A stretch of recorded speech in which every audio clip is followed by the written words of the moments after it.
Welcome. I'm picking out music for the background. I'm gonna put on. Hello, welcome, welcome. Thanks for joining.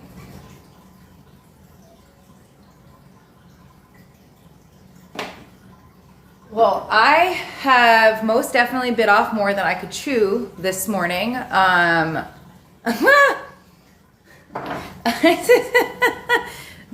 putting essential oil, peppermint on my stomach. I have had way too much coffee. And I have bitten off more than I can chew. So you guys, whoever joins me, if you're in for the long run, here we are for the long run. I have a lot of things. Like I said, I bit off more than I could chew. Like I even had to delete some of the whiteboard because I was getting into prime numbers, like the downloads. Fucking, they're a lot today. And I'm so grateful for that. But even I need to wrangle that energy in to make it cohesive for myself and to express to everybody else. So essentially today, welcome guys. I will do my best. I assign some more moderators into the group if they pop on. You need my energy.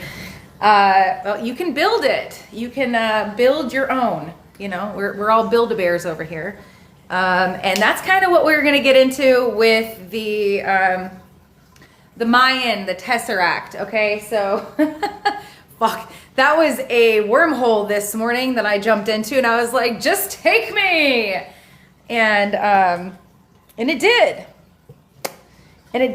and like I said, I got all the way into like writing out the prime numbers, phi, Fibonacci, vortex math. I think I still have the vortex math on the board, which is not necessary. It's just not necessary for what it is that I'm going to actually bring through for the collective today, our collective today, for this dragon lineage that we all hold.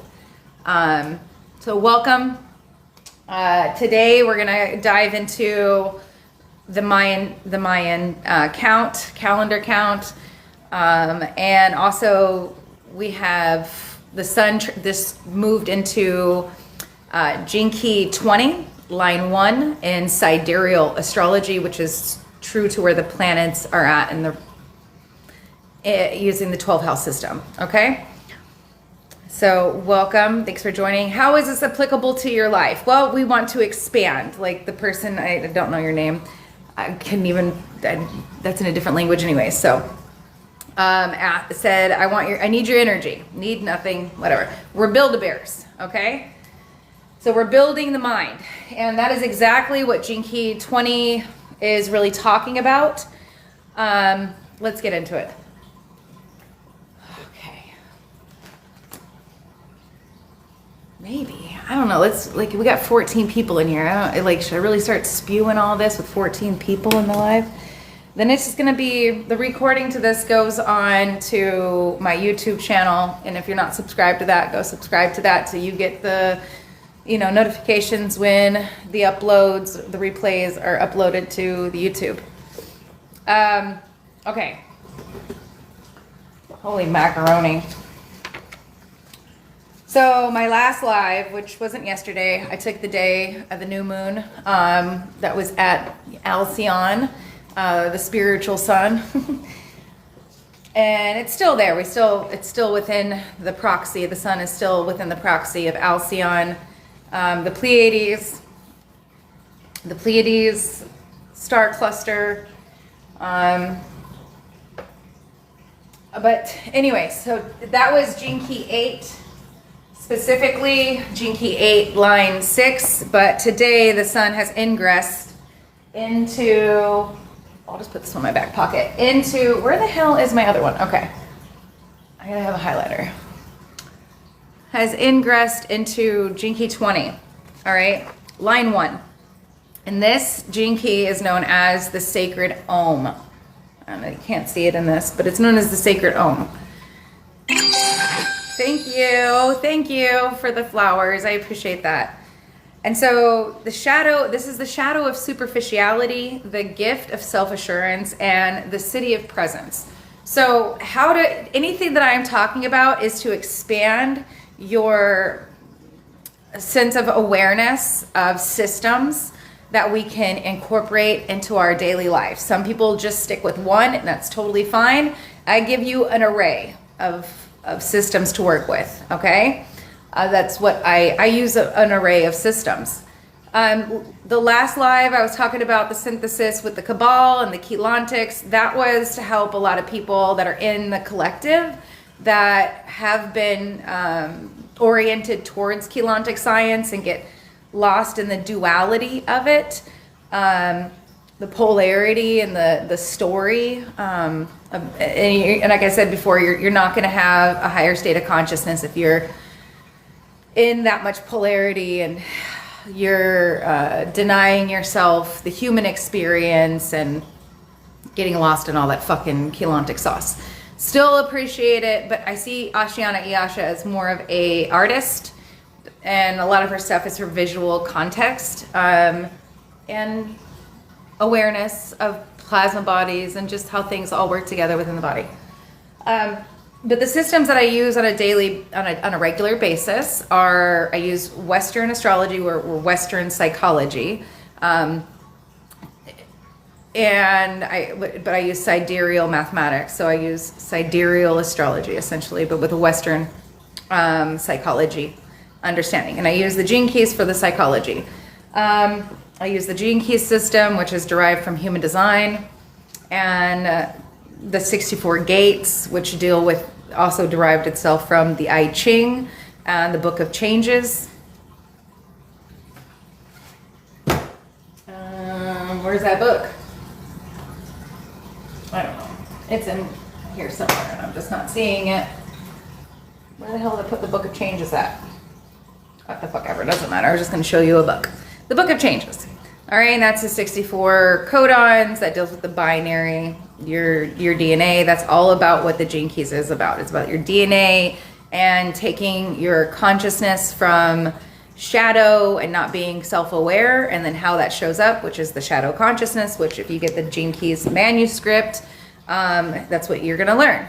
And this helps to understand that what you experience is not just you. Okay, it's a human condition. Ah, Rachel, hello, thank you. Portia, welcome. You guys are both mods now. You're both mods. So if you see crazy stuff, bounce them out. Love you guys.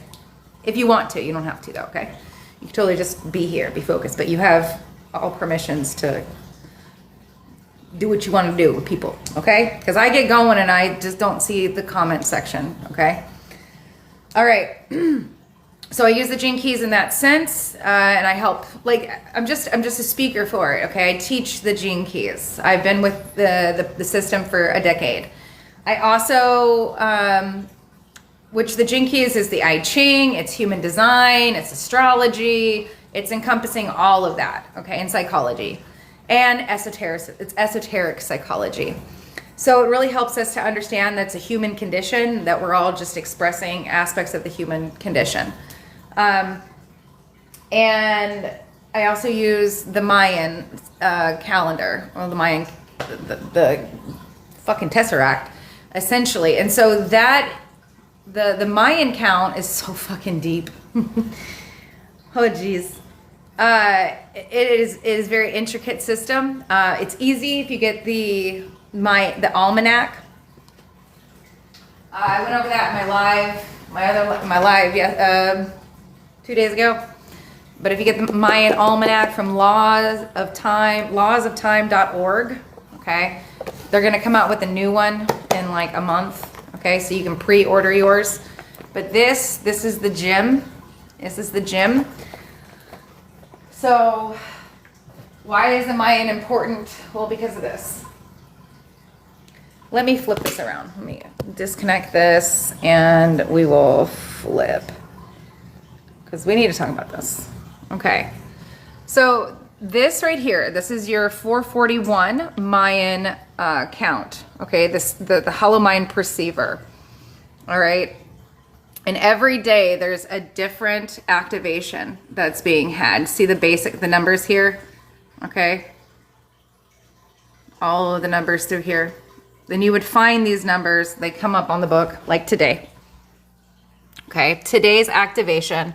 So you're gonna get the sigil, okay, or the glyph, whatever you want to call it, the kin number, it's the yellow rhythmic star. It's actually the yellow star. The rhythmic is part of the wave spell or the tone that it is, not the wave spell, the tone, and it's a tone 6-1, it's 5 and 6, so it's a 6 tone. 6 tone is rhythmic. So it's a yellow rhythmic star day, okay? And then it has like the affirmation of it. It has your wave spell, what it's part of, what wave spell it is. And then you're gonna get the color that it's, you know, representing today specifically. Every day is different. Yesterday was blue, today is yellow. So it's about ripening. Connected to the planet Venus. The chakra is the solar plexus, and the earth family that it's connected to is signal. All right, then you're gonna have an I Ching, which this is not associated with the gene keys, okay? So the Mayan have a completely different association with the I Ching. All right, each week it'll have 5 days of the same I Ching. This one's 47, and it's gonna have a different interpretation than the Gene Key 47 would have. Gene Key 47 represents transfiguration, transformation. And same with the human design. Gate 47 is gonna be different expression or explanation than it is in the Gene Keys. The Gene Keys is an emotional awareness, and human design has more to do with mental and like circuitry in the body. Okay, so that's why it's called gates, going from one circuit to the next circuit. All right, but anyways, in the Mayan, so that hollow perceiver mind, you're gonna come down here and you're gonna see like today, this, it's this 91. Okay, so we go, over here, we find 91. Okay, there it is. It's in the center channel here, going to the 91. Wonderful. And see, then we cross it over. It's horizontal 20 and vertical 11. And then you download the Hollow Perceiver Mind from the lawsofTime.org. You print it out, you put it in a binder, bada bing, bada bang, bada boom. All right, I've already highlighted it. It's part of the second circuit, Venus. And here it is, 11, vertical 11, horizontal 20, okay? And it's a basic metric matrix unit. Oh, where's that paper at? I just had it, oh, there it is. I pulled some stuff out of I've had the almanacs for 6 years, so I've been getting the almanacs, so I have plenty to pull out. Anyway, so the BMU, which is the base matrix unit. So the BMU, base matrix unit, okay? So you have the time matrix, space matrix, synchronic matrix, and then master coordinating frequency. So we're going over here to the master coordinating frequency of this day. Okay, so the BMU, again, was the 91. I showed you where that was at over here. Okay, the 91, you have the vertical 11, horizontal 20. I go back over here into the Holomind Perceiver. I'm just going to show you the front of it. Holomind Perceiver Index. Okay. And then you find those coordinates, and then this is what it's going to give you. So this one is Harmonic Rune 91. Again, like I said, Harmonic Rune 91. It's the so today's energy. Let me get off my freaking standing. All right. So can you guys see that? Or is it too blurry? I'm trying to get it in frame for you guys. Hello. Welcome, welcome, welcome everybody that's joining. Hello. Okay. So Harmonic Rune 91, Galactic Art whole defines space. It's an octave 4, octave of the Galactic Art whole. Rune strand 12, second gate of unity of vertical time ascending, corresponds to the high priestess, wind. Second light gate of the Hunabku 21, opens the universal light gate to the court of the prophet. What is it called? It's a base matrix unit, BMU, base matrix unit 315, where cosmic prophecy is stored. Cosmic prophecy is stored. High priestess ascends from the south pole as cosmic breath and ascends as prophecy. It generates hyperplasma beta stimulating walking consciousness, conscious mediumship, and seals the radial plasma gamma, opens third heptid gate of the mystery, solar prophetic Uranus. Okay, and then you can go ahead and go decipher all that shit and what it means for you. No, I mean you're gonna pick up that it's bringing in again hyperplasma beta stimulating the waking cosmic mediumship. Okay, and it's sealing the radial plasma gamma rays. All right, everything again. This is when we're looking at the Mayan, we're looking at a tesseract. Okay, so a tesseract, and let me finish this off while I'm down here. Okay, looking at the book. So it's going to show you that beta consciousness, waking conscious mediumship. Okay. And then it again is the third mental sphere consciousness. It's part of the frontal lobe aspect of the brain. Okay. And it's the fourth time matrix of the cosmic cube. All right. And that's Mayan. That's again Mayan. So you're going to get also, you can look up the yellow star, its meaning, or you can just read this here. It's I organize in order to beautify, balancing art. I seal the store of elegance with the rhythmic tone of equality. I am guided by my own power doubled. And then you can go into the, I use the gene keys. So even though I use the gene keys, so when I see the 47 here, I'm going to go, okay, we're talking about transfiguration, energetics. All right, now, back to this, what the 441 is. This is a tesseract. I said this last time in my live, okay? So the tesseract is the cube, okay? It's a hypercube. So it's a cube within a cube, okay? I have a lot. Let me turn this back around. Turn it around. Cool. And I will do the mirroring so that you guys can see the board behind me. All right. Can you guys see the board? Is it in perfect? Yes, good. You can see the actual writing in it. Awesome. Thank you for muting whoever got muted. I appreciate it. Only mute them if they're like obnoxiously horrible. Perfect. Okay. So again, this is a tesseract. All right, so what the Mayan teachings do, it is, the point of the Mayan was to activate telepathy, all right, and to connect into the stellar consciousness, okay, and have that stellar telepathy streaming through you, to be a channel. And what they did was they mapped the cosmos. Okay, just like the, regular astrologers did, but they did it in the form of like a computer, kind of like a computer chip, essentially. And again, that's what the Christian Solomon's Temple was. It represents. Like you can see layouts. I'll get one out. Layouts. How to understand your Bible. I think that's a good one. I think that has a good image in there. That's Noah's Ark. Solomon's Temple. But that's what Solomon's Temple represents. And I'm sure if you go and Google, I'm not finding it. I'm sure if you go and Google, you can find, the layout. Let me see. Solomon's Temple. Is it in this one? The Song of Solomon, Solomon in the Everlasting House. Okay, that's page 57. Let's see. Proper names, Old Testament. There it is. Aha, I just skipped it. Okay. Oh, hello. Sorry, it's in the mirroring. So do you see what Solomon's Temple, when they did the cubits and everything? It too is a computer chip.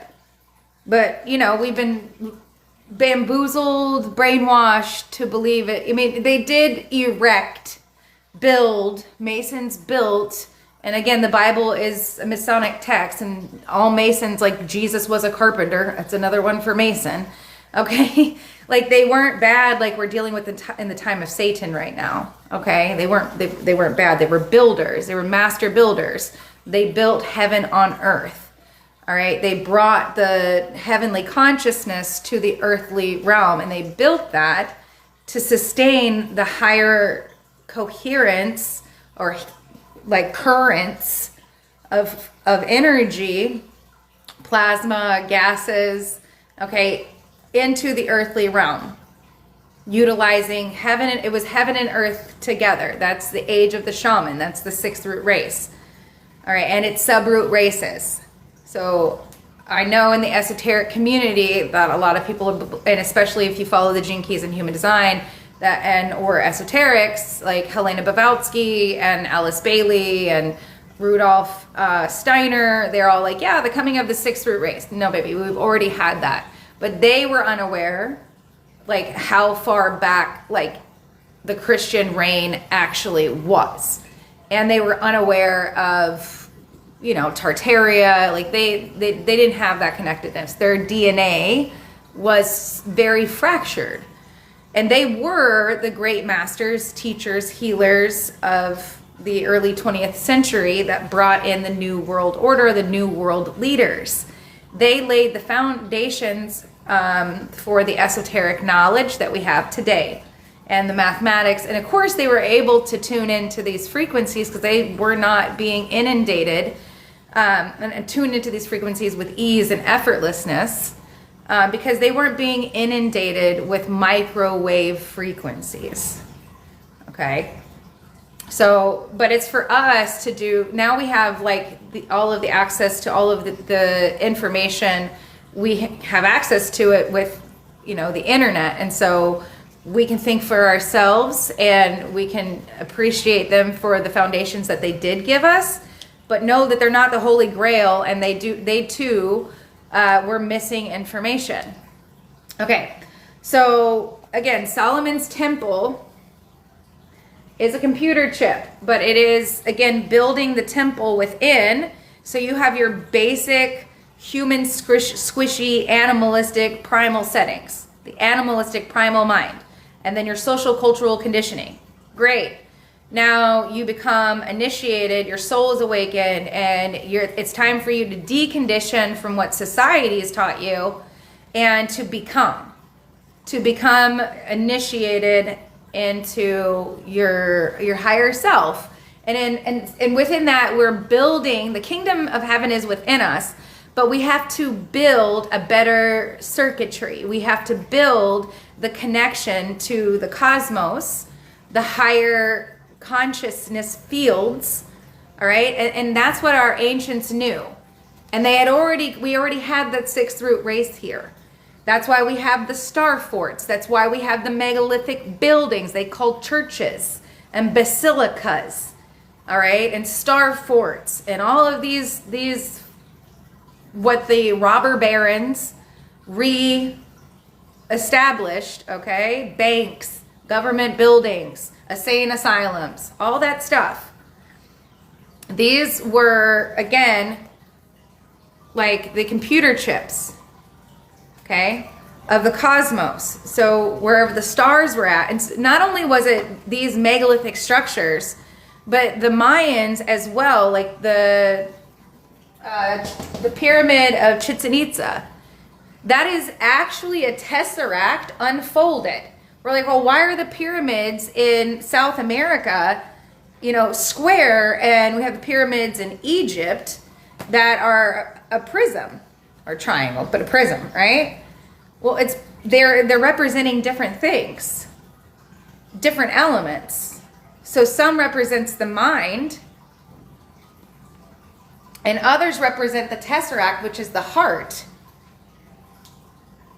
And so with the Mayan teachings, what you're learning is you're activating telepathy, and you're building new neuro synapses in the brain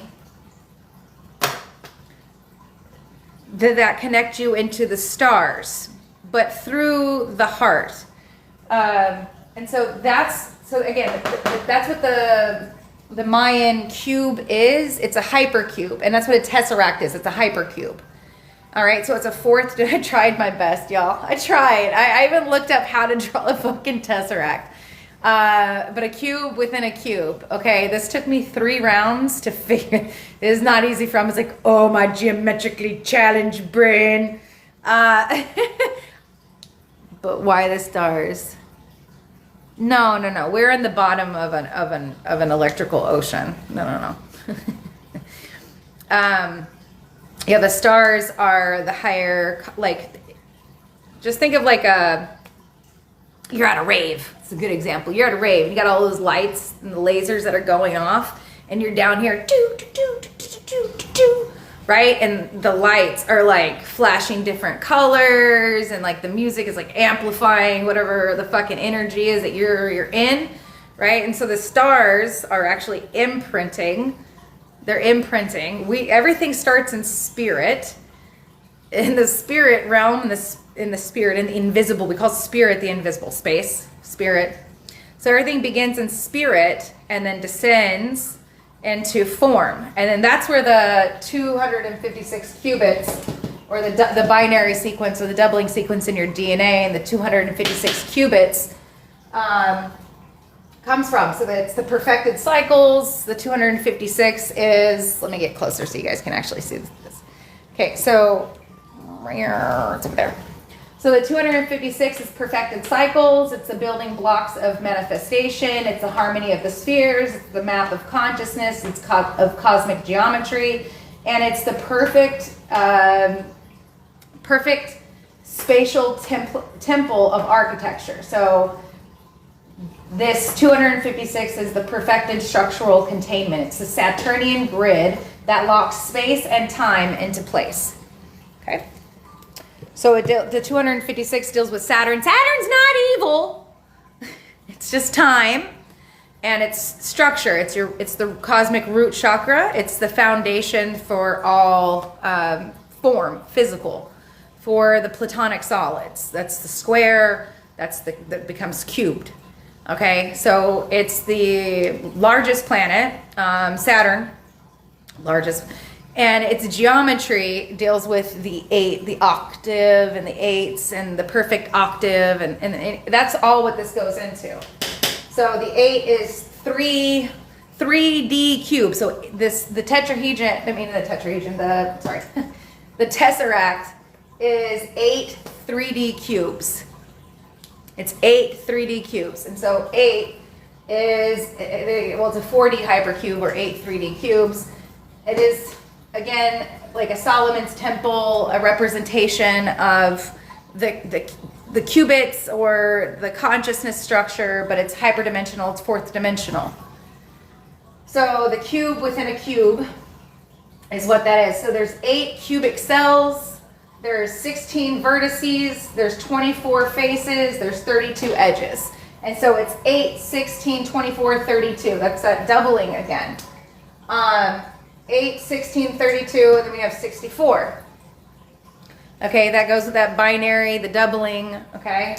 And that has to do with your platonic your platonic solids and mapping that, okay, and form in the physical. That's taking space, your plasma, and then your gas, and then liquid, and then solid. So the 4th state of matter, technically it would be the 1st state of matter, is plasma, then you have gas, then you have liquid, then you have mineral. And so the foundation for mineral is those platonic solids. Okay, those 5 shapes. Then complete ether. Okay, so the 256, the 2 to the 8th power, okay, qubits is the 8th octave of duality, and it's the Pythagorean diatonic musical scale. So it's the 8th octave on the musical scale. So everything is sound, and then sound pressured. If you ever watched The Star in a Jar, okay, so sound, like pushing a lot of sound together creates that light, right? So sounds, different pulses of sound coming together really, the frequencies pushing together creates the light, and that's that star in a jar. Okay, and so music is like the harmony of the spheres, and like the whole universe is rhythmic. And again, that plays into today's Mayan breakdown, again with what we went over. It's the octave of the galactic art. Okay, it's the second gate of unity of vertical time ascending. It corresponds to the high priestess of wind, the element of wind. The second light of the Hunab Ku 21 opens the universal light gate to the court of the prophet, where cosmic prophecy is stored. And again, it has to do with the rhythm. And of course, I think that was actually over here. Rhythm. Blah, blah, blah, blah, blah, blah, blah. Yes, with the rhythmic tone of equality. So today, and how that corresponds to the sun and the gene keys, or where the sun is at and what gate or gene key codon that it's activating in sidereal astrology. Again, it is gene key 20, where the sun is in gene key 20, line 1, and that is known as the sacred Om. Okay, so when you're using the Mayan, just know that you're dealing with the Tesseract, and if you just look at their temples and they're squared, it has the 8 steps, and then you have the cube at the top. I wish I could. I don't know. I don't think I could. Damn. Let me see my other phone that's playing music. Let me see. Meow meow meow. Gallery. Okay, cool. Yeah. Let me see if you guys can see this. All right. You see that? This is a tesseract, or unfolding. That's what their pyramids represent. A 4th dimensional display. Okay? Like I said, it's got the 8 cubit cells, the 8 steps, 16 vertices or 16 corners, has 24 faces and 32 edges. Okay, so their pyramids are the representation of the Tesseract, which is that 4th dimensional hypercube, unfolding. Okay, so again, it's about radial consciousness, telepathy. Okay, or what we see as building the second temple within. So getting out of primal animalistic behavior, or what we call superficial, and that's what this gene key is about. So it's superficial behavior. It is the shadow of superficiality. So let's dive into the gene key. So the shadow of superficiality, the gift of self-assurance, and the city of presence. Do we have any gene keys by Richard Rudd? Yes, it's in my bio. Thank you. Yeah. What comment did you pin? Oh, thank you, Portia. She's like, you know what to do, girl. I love it. I'm not going to read everything in this. I highly suggest that you... Oh, I love that you just talked about the bird inside of my tester. I love that. I love that. Yeah. Okay, so the language of the shadow is called insect revolution. Again, the shadow of superficiality. And so it may sound as though the 20th shadow is somehow the fault of human beings, and that perhaps if we were to do things differently or better, we might escape this plight, this discomfort. However, we shall see that this aspect of our DNA is very ancient. In fact, it has led us to our current state of evolution. The 20th gene key and its shadow represent a part of the human genome that developed through species that preceded human beings. Most notably, this gene key is the main aspect that humans share with the world of insects, and opens up some striking parallels between these two worlds. When we observe insects, one of the things that we can see is how incredibly busy they always seem to be. And again, remember the Hopi, what they call the Hopi, they were taken underground by the ant people. Like I said in my last live, and I will live and die on this fucking hill. All right? The insectoids or aliens that are now surfacing, okay, reptilians, if you will, they were just reptiles, and then CRISPR technology, forced hybridization programs, when they take people from their beds and they go underground, all for entertainment purposes only, but I'm alluding to things here so I don't get flagged. Okay? Forced hybridization programs. Iyasha talks about it, but from a very fucking Star Wars, ungrounded, I can't stand the alien invasion ideologies. This is not how it works. There are animals such as insects and lizards and snakes, and they fucking live in the ground. What do you think makes a bunch of tunnels still to this day? And they're tiny, tiny little ants. Ants make extremely intricate tunneling systems. And they're ants that are little up here. There's ants that are very big down there. Okay? Ow, my knee. I need to sit. So, what is strange is that people are quicker to believe that these kind of other world or extraterrestrial or just interdimensional life, whatever you want to call it, are from if their avatar, if their body has to have a ship, a spacecraft, they are local to the earth, period. That's it. It's material. Anything that's coming from the ether is going to be a plasmoid. All right? And angelic beings their body has the ability to go into self, to become light. Okay? They have that source light. That's why the other species are jealous of humans, because we have the ability to go into the celestial realms where we came from.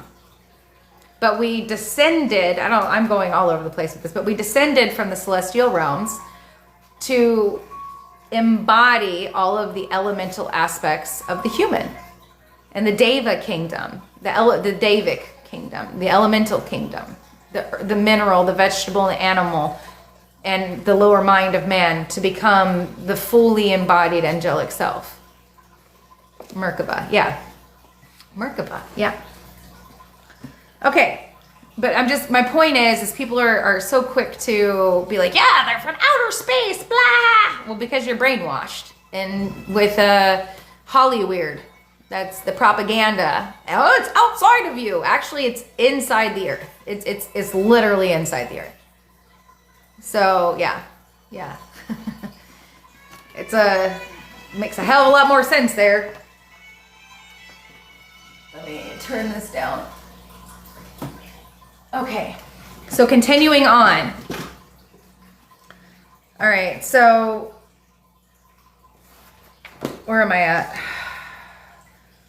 Okay, earlier hominids lived in a similar existential reality during the time when genetic programming was mostly expressed through the physical body, through breathing, eating, killing, and having sex. The further we go back in our evolution, the more existential our lives appear to have been. All right, I don't really want to read too much more of that. Like I said, you could get the dang Gene Keys book and you can read about it. I'm reading about the shadow consciousness. I want to get into the gift in the city, but there are some pieces in the shadow that are relevant for today. So this is where the sun is at, and it will be at for the next today and 5 more days. So it stays in one Gene Key for 6 days. So this will be the theme.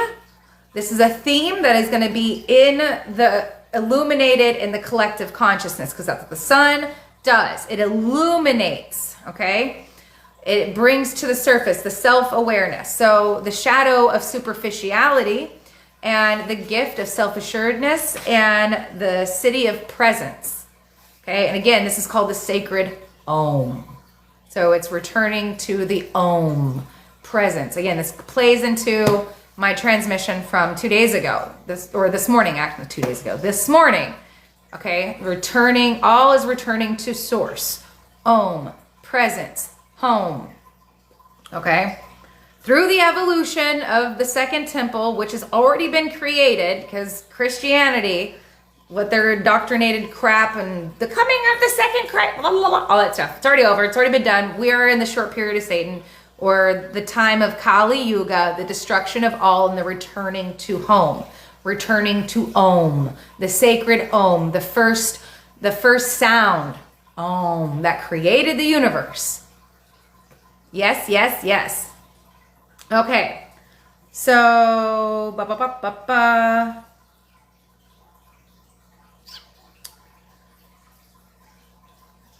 I'm trying to find, okay, so the good old days. What happens to be superficial? Okay, so let's read this. Our nostalgia of the good old days actually stems from a genetic memory inside us of a very early epoch in human evolution in which our spiritual awareness was fully developed. However, all evidence of this Eden period was completely obliterated by a great cataclysm, which also mutated our DNA, eventually bringing about the current intellectual age. You can learn more about this in Jinky 55. Did you hear that? Yes, we know this, right? So what does it mean ultimately? We are going to find it. I mean, some people, yeah, you have to find this, you got to create this within yourself though. What you're doing is you're orienting your mind. If you like, all of us are. And so you're getting rid of all of the belief systems, the programs, the indoctrination, your judgment, your attachment to this material reality. Okay? Hey, what's up, Ear Cup? What's up? So it's becoming aware, essentially. And if you have all of these overlays on your perception and your experience, then you'll continue to create those patterns that were given to you instead of like really going in and doing the inner work and doing the esoteric study.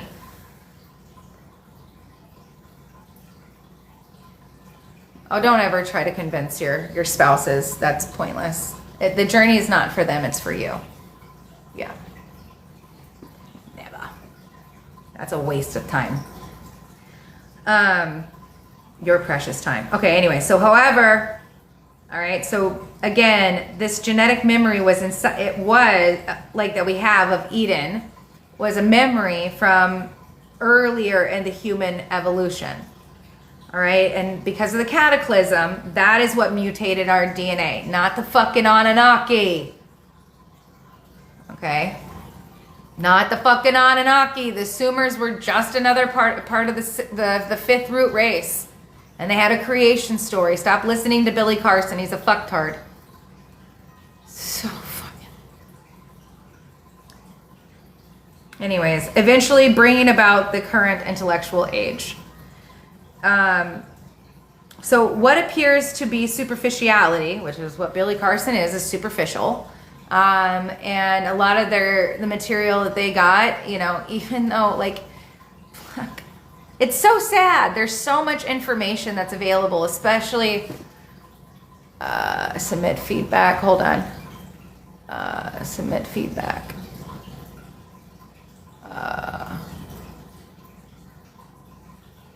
Yeah. Okay. So there's so much information that is available, especially with AI, that is able to decipher the Mesopotamian scripts. Okay. And like just awareness, Anana is Venus. Like let's be so for real. Like obviously there's a reason for the misdirection and all of that, because they want humanity to have gods outside of them. They want humanity to not know their power, our power, as God, incarnate, fractal aspects, right? As one living organism, right? And so there's all of these distortions and distractions. And people that have sold their soul for a moment of fame, because their soul had no, I mean, no, that's not even true. They all had a possibility, but they are playing the roles exactly as they're supposed to. Everything is exactly as it's supposed to be, but yeah, that's all a form of distraction. I gotta watch what I say. They just blocked my visibility because I said something negative about another content creator. You know, truth. It's not a personal truth. That's just a universal awareness. But yeah, so now my visibility is down. So if you guys could all share the live, I see there's already 17 shares. Keep sharing. I appreciate sharing the live, tapping the screen, the engagement. Yes, keep teaching. Thank you so much. I appreciate that, Portia. Yeah, just share. You can just copy links, send to friends, you know, post on your stories, whatever you want to do, because they're obviously not wanting me to talk about another content creator who's, you know, communicating a bunch of distortions. Okay, and so moving forward. So what appears to be superficiality, which is the shadow of Jinki 20, if you're just now joining us, we're talking about the shadow of Jinki 20. So what appears to be superficiality is really an adjustment in the way our awareness functions, okay? The evolutionary phase that is now coming to an end is the age of superficiality, when mankind appears to have moved away from nature. But this is not really the case. Despite the fact that we are now dominated by an awareness that cannot exist in the present moment, we still live in the present moment, whether we like it or not. Our current mental equipment simply prevents us from feeling one with life in the way that we once did. Evolution requires us to be superficial in order that we can complete this mental phase. However, it has led to a basic estrangement from the source of life itself. And this is reflected in our longing to return to that source. And again, what the Mayan, when you're tapped into the Mayan energy, because every book that you get, everything is energy, all right? And the person that wrote it and the cultures that cultivated it, you know, when you're dealing with like astrology, it's Babylonian, it's Sumer, it's Egyptian, it's Christian, the Christ reign, or, you know, we can even say Masonic. Okay, so every and then the Mayan, obviously, it's Mayan culture. And so they all carried a frequency signature. And so with every book that you read, like Manly P. Hall or Alice Bailey or Rudolf Steiner, if you pick up or Walter Russell, you pick up their books, you, especially if you're an empath or you're tuned in, tapped in, or a medium, okay, you are now like in their frequency, even though they're not even in the physical anymore. That book has an energy signature. Those teachings have an energy signature. Yoga has an energy signature. Tantra has an energy signature. So everything has an energy signature to it. And so you get acclimated, okay, oriented to those frequencies, and you can tap into that channel, that person that brought it through, just by holding the book, just by having that book open. It's why very, very, very important to know which books you've got in your house, to know which energy, the furniture that you have in your house, right? Yes, I have a frequency, absolutely. We all have a frequency signature about us. That's the true legacy. It is what you are emanating, right? This is you know, it's talked about, like you could go to, in France, this is always the example that comes to my mind. You know, a lot of people travel to France to go to the cave where Mary was at, and they say there's like, they have, you know, instantaneous healings because Mary was there. Or people go specifically to ashrams in India because Babaji, or they go to the Himalayas because Babaji is known to appear there, right? So it's an energy signature. So what, like, that's why people would collect skulls, they would collect jewelry, they would just hold the scarf, or they do a lot of witchery with it. But books are the same thing. Everything has an energy signature. to it, even the house that you're living in or the apartment that you're living in. Okay? So you got to be very mindful of what books you have in your house and what books you're reading. Because my God, they can totally throw you off too. Off kilter. All right. But with the Mayan specifically, this is dealing with the Tesseract and it's dealing with telepathy. So you're activating telepathy. Like whereas a majority of astrologers or Western astrologers, I'm not incorporating Vedic into this. Vedic, it's very much connected to your karma and your dharma. But Western astrology is about psychology, and then modern astrology is like basically wanting to know your person. There's personality or exoteric astrology. That's what the majority of people teach, is exoteric, like about your personality and your, you know, when is it a good time to trade, and my money and my jobs and the me. And then there's esoteric astrology, which it taps more into your dharma and your karma, which is what I work with, is esoteric astrology. And your soul, okay? Your soul awareness, the awakening, the healing, the cultivation, and the alignment and being that soul expression. Like obviously, but your personality is meant to change. It's not meant to stay the same. If it does, you're a loser, period. Then you've done nothing in life. You have completed and accomplished nothing if you are still the same personality that you were in high school. Brah, sis. I know that's not the case in this with people watching this, okay? All right, that's the superficiality. Word, right. Thank you. Let's get it. All right, so however, evolution requires us to be in the superficial state. Yes, we have to go through the short period of Satan or materialism. Satanism is materialism, so that we get so disconnected from source that we slingshot back into it. Or some do, not all. Everybody's playing their role. We have to get to the point to know that everybody's exactly where they're supposed to be.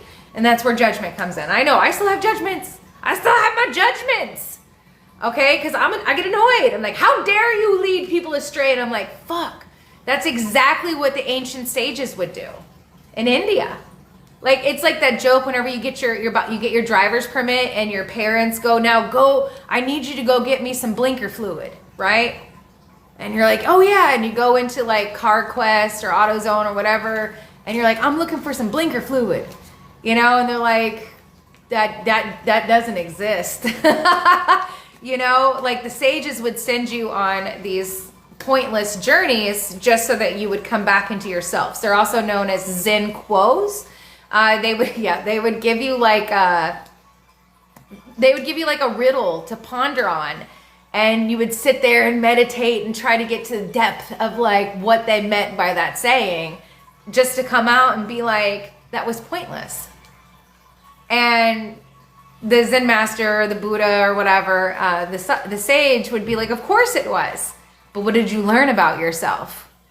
Right? So in that space of seeking. And so, yes, there are plenty of people on the world stage that are teachers, false lights, if you will, to misdirect the people, because it's all about going. I mean, I got misdirected. Hello. I was watching Ancient Aliens. I was up the Anunnaki bullshit too. I went down the rabbit holes. I did, and learned something in life. I definitely followed some false light teachers. You know, I was in the Keylontic cult. You know, and here's the difference. If something is teaching that, here's how you know. And bless my soul, I didn't get it. I didn't know. I was so naive, but that's okay. I learned. I grew. I left. And my God, people do not like it whenever you change. What do you mean? What do you mean? Like, well, I see things differently now. I've matured. I'm aware. Like, I integrated. I'm sorry that you're still there, but that's not where I'm at. You know, and that's the humility. that's the best. That's life teaching you humility. But anyways, yeah, the cult. So to know that you're in a cult is like, if you don't do it their way, then you're going to go into reversals and you're going to spiral and turn to dust. Okay? Like, if you have to follow their way and that's the only way, otherwise you're riding in, you know, doom and gloom and death daisies, then that's a cult. That's like a religion. That's a cult. Okay, religions are cults. My, you know, savior is the only one. Everybody else must, or they die. And then missionaries and all the things. You understand? Yeah, go with a group and lose yourself. Absolutely. Facts. So I learned. I'm not trying to be a hypocrite. I have done every stupid thing that you could do on this fucking journey. To include trying to get my ex-husband to know everything and do everything that I'm doing. That destroyed my marriage. Period. Trying to force somebody to be on a journey will just pivot them in the opposite direction. And it did. So, and that's okay. You live and you learn. I didn't lose anything though. Period. Period. That was actually one of the good things that I did.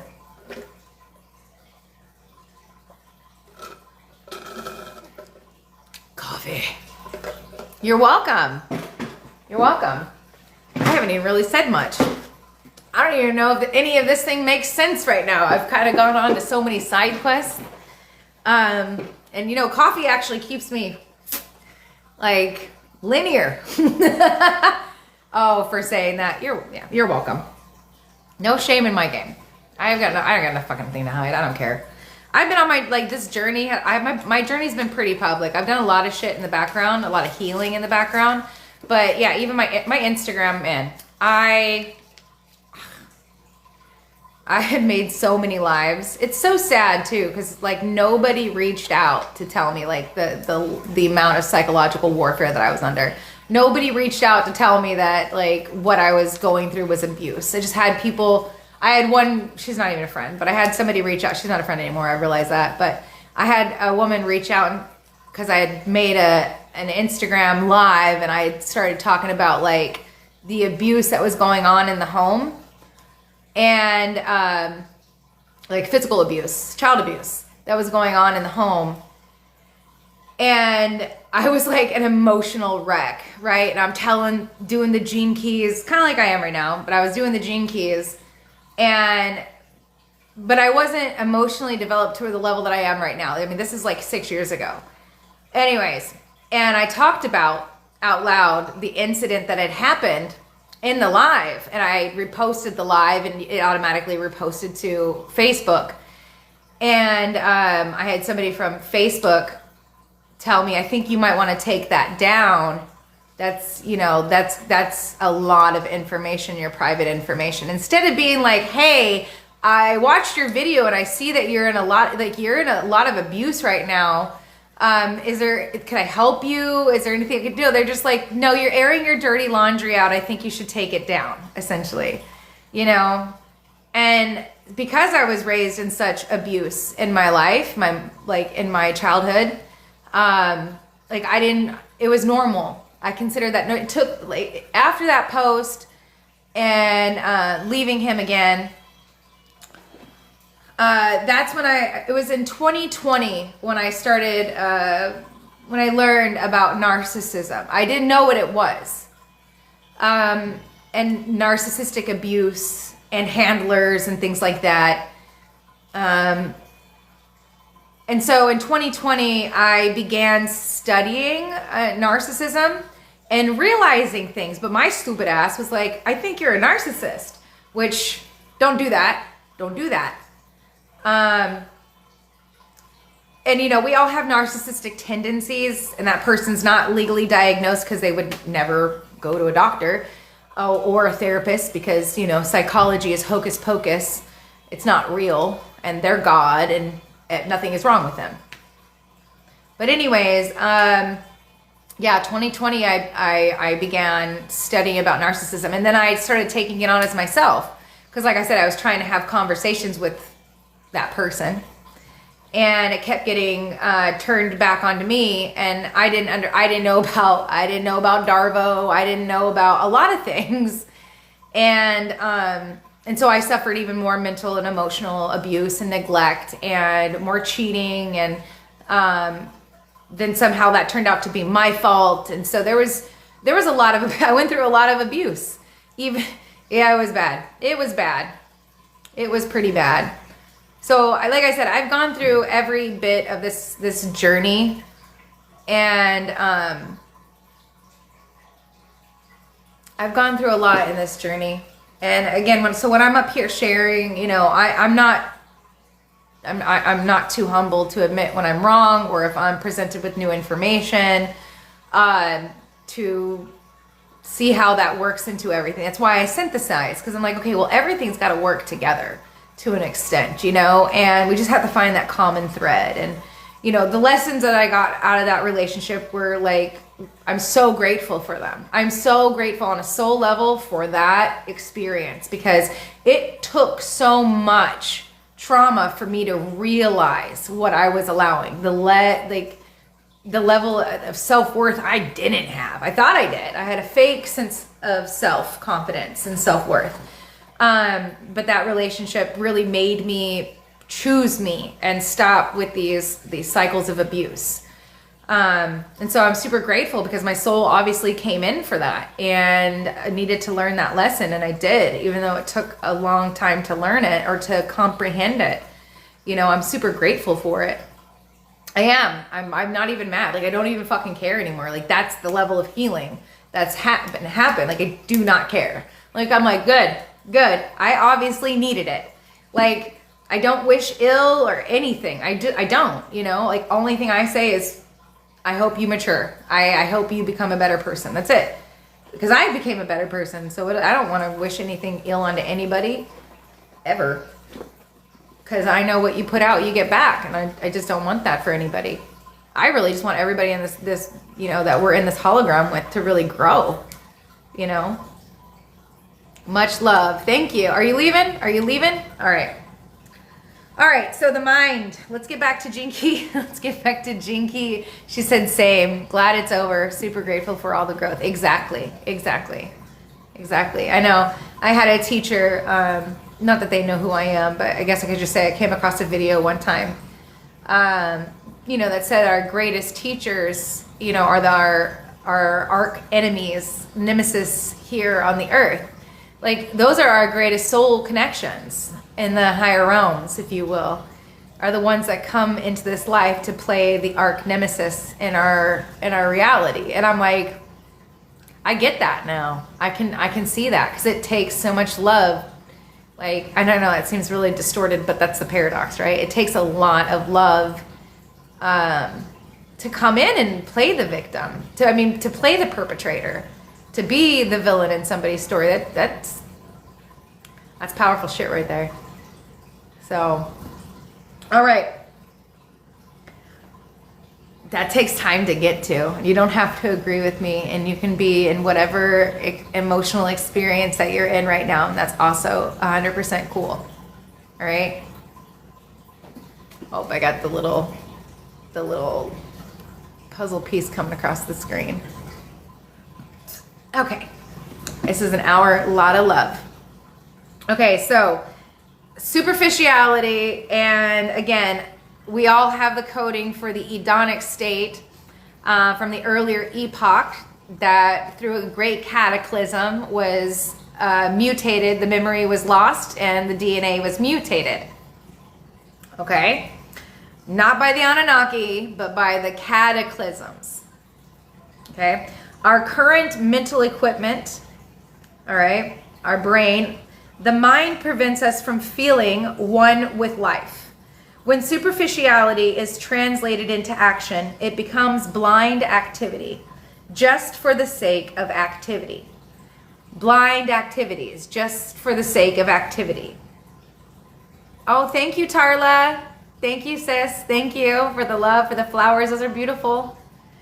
The only time you are really one with life at the shadow frequency is when you are busy, even though by its very nature, this busyness lacks real presence.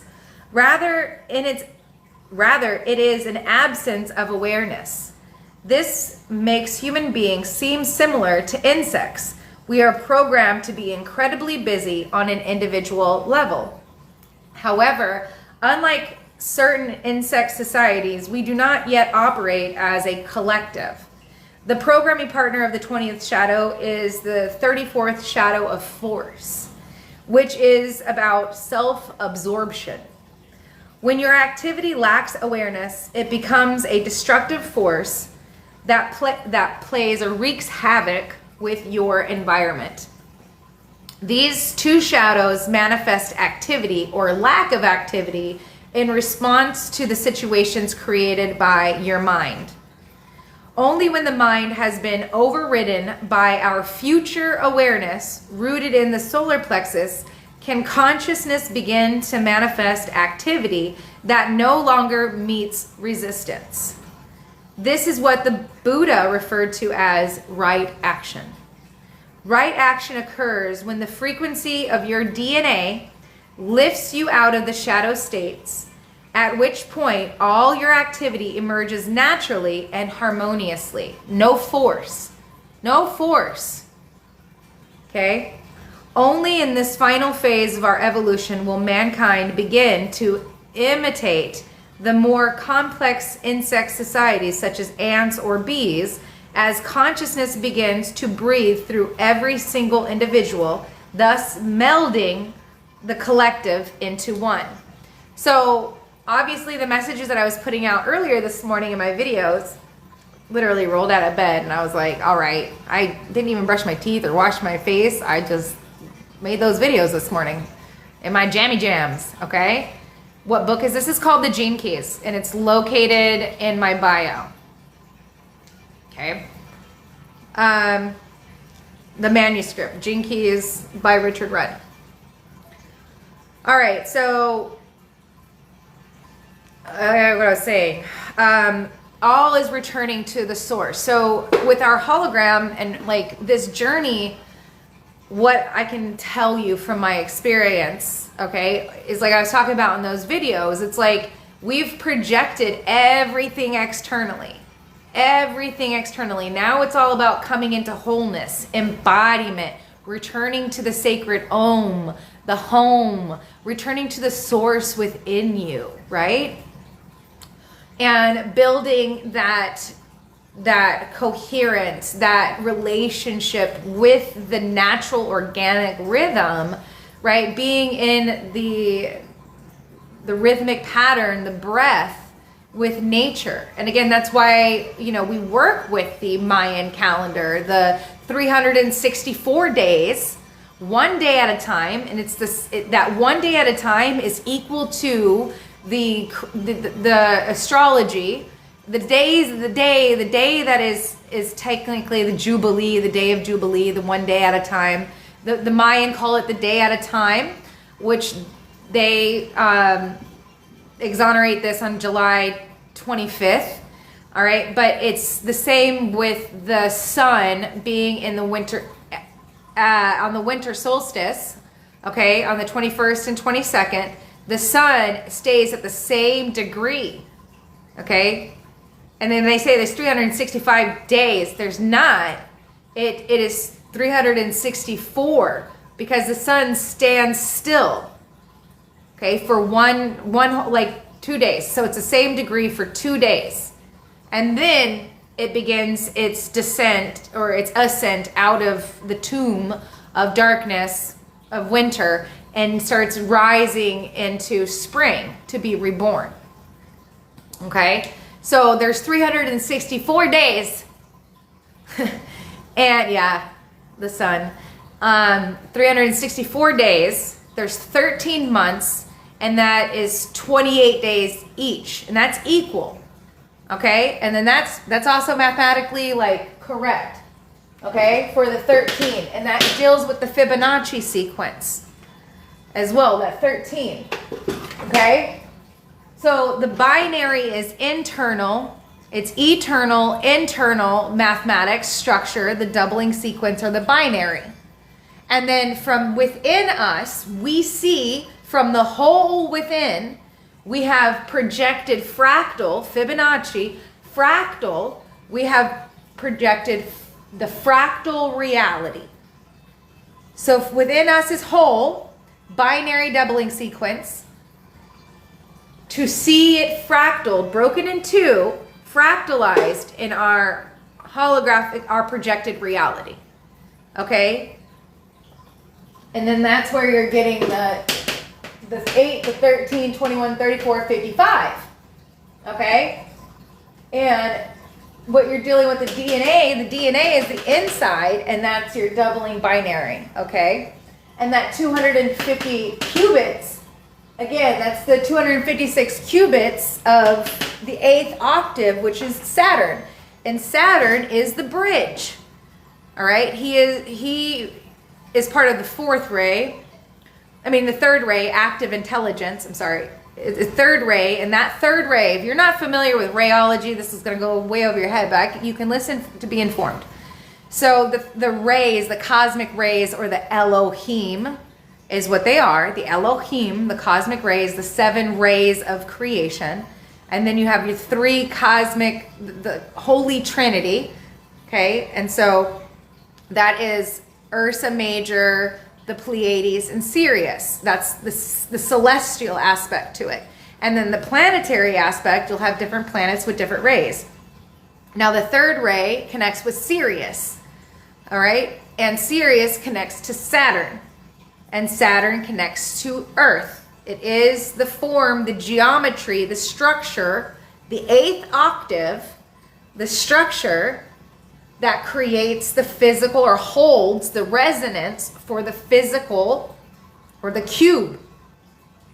And then all of the platonic solids, the 5 platonic solids, shapes, okay, that build the heart. And now Earth is an anagram for heart, okay? And that heart is like where you see with the Nordic mythology, it's the Bifrost, Bifrost. So it's the rainbow bridge. So Saturn acts as the rainbow bridge, the bridge from Earth, or from the four elements. I said this in my life, but anyways, the 4 elements, which is the vegetable, the mineral, the animal, and the mind. Okay, it's the 4 elements, and that's where you have the 4 angels and like the 4 cardinal signs. So it's the 4 elements. Okay, and then with spirit, which is the heavenly aspect, with heaven descending to earth, or the fallen angels, the light of the stellar celestial higher consciousness, the heavenly consciousness, the lights of the stars, okay, descending into the form, the platonic, the solid, okay, the form, the Saturn, and then once we embody those 4 elements, and then we build that Solomon's temple in here, okay, and then we don that Merkaba, your body of light, your chariot of light, the Elijah's chariot, okay, and the fucking Christian teachings, Elijah's chariot, that's the Merkaba. If you don't believe me, go get your Manly P. Hall, okay, How to Understand Your Bible, and read that. And he was the one that taught the Masons. He was an honorary Mason, because he taught the Masons. He was like, well, shit. And he was just a kid. So don't come at me like, he was a Mason. Yes, of course. The Bible is a fucking Masonic text. Welcome. But anyways, Elijah's wheel is the chariot. Elijah's wheel of fire, that's your Merkaba. Okay, the fire is the primordial fire. It's the spirit. Everything was symbolic. My point is, where am I going with this? So once we embody the stellar consciousness, okay, into the solid form, we become the Metatron, which Metatron is not bad. Metatron is a representation of the dodecahedron, which is what all of the other shapes fit into. It's ether. It's the element of ether. And that is the 5th aspect and that's what takes Earth from being the elemental 4 back to establishing its union. Union is heaven and earth together. And that's her etheric body, or the Earth's toroidal field and morphogenetic field, fully reestablished. or fully established. It was already there, but through the fall, the descent and the disconnect between heaven and earth, to rebuild the body of Christ, Sophia. Anyways, we become the ether. We become all in one. All right. So I'm going to skip the gift of self-assurance, I guess. Maybe there's a piece that I'm being guided to read. So self-assurance, this is the gift of Jinki 20. Again, the sun will be transiting through Jinki 20 for the next 5 days, today and 5 more days. I'm sorry, I did not see that. I'm sorry, I missed your comment. Is Metatron's number 1111? No. That would be awakening. That would be going through portals. That'd be Janus, the god of portals and gateways. Janus, Janus, Janus. I would look into that if you're seeing that a lot. That's a beautiful rabbit hole to go down. You'll see Janus everywhere. You were born at 11/11. That's cool. Happy birthday. Happy birthday. Happy birthday. Okay, so self-assurance marks the end of the human tendency to worry about life. It also carries a certain sense of humor within it. Although this is really an inner sense of humor or a sense of lightness about life. At this level of frequency, you begin to have the faintest inkling that you may exist at a higher level than you know. You may begin to have the feeling that some higher presence is actually looking after you. Human beings like to anthropomorphize this feeling in a whole host of ways, through spirit guides and angels, through contact with the souls of the departed, or as the Godhead itself watching over us. It is, in its purest sense, this state of self-assurance is actually your own greater nature emerging.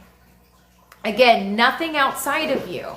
This is what I mean. Returning to source is meaning that nothing is outside of you. We're not like the archangel, or no, it's because the archangels, and that's another, just to denote where somebody's at in their journey. Like if they're, Archangel Michael, Archangel Uriel, Archangel this and that. These are fucking planets. Just like saying Venus, just like saying Uranus, just like saying the sun. Like, that's it. You know what I mean? Like, and Venus is the same as saying Inanna. It's the same as saying Isis. It's the same as saying, Aphrodite. It's the same, or Lucifer in the Christian text. The morning star, the light bearer. Because what I'm telling you this for, it's not to demean anybody's journey, but it's just to really start understanding the projected reality. And to get clarity. Clarity is key. And to stop anthropomorphizing. I know I'm not saying that correctly because that's a mouthful for me. Anthropomorphizing. Okay? Everything outside of you. That's what we did in history. It was poetic. We made archetypes to tell stories of the human journey, to have a kinship, a relation with it. But now we're at embodiment. That's what the end of time is. It's embodiment. We no longer need localization because we are all of it at all times. And at this point, it's about using, essentially it's remote viewing, but not just remote viewing. The reason why we're seeing the plasmoids the way that we are is because it's us. It's our future self. And we're interacting with it so that we can be like, okay, this is what we are. This is what we are. And returning to source is all of the energy returning into self. And that, again, is what creates the plasma aspect. You're not expanding, pushing your energy outward anymore. You're returning it all back in.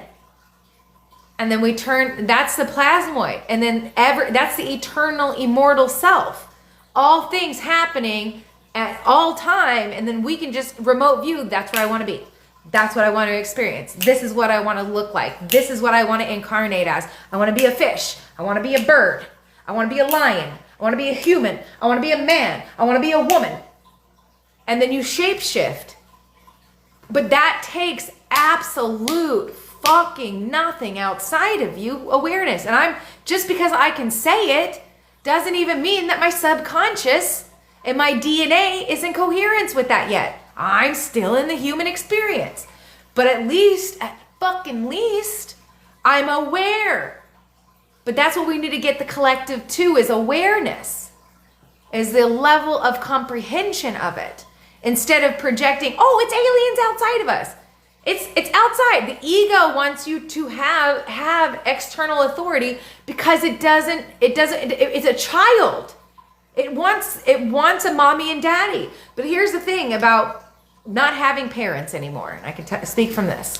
Okay, mine are both passed on. Is when your parents are dead, and they're divorced, you are your only authority. It is just you. And that's the lesson. That's the lesson, is it's just you. It's just you. And so there is no external authority. There is no mommy, daddy.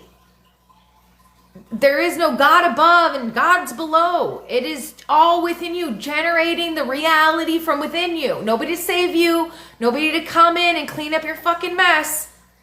That reflection that you don't like, it's a you thing. Yeah. But that's the lesson that you signed up for. Mine weren't the greatest either. But I have so much reverence for them because they were just human doing human things.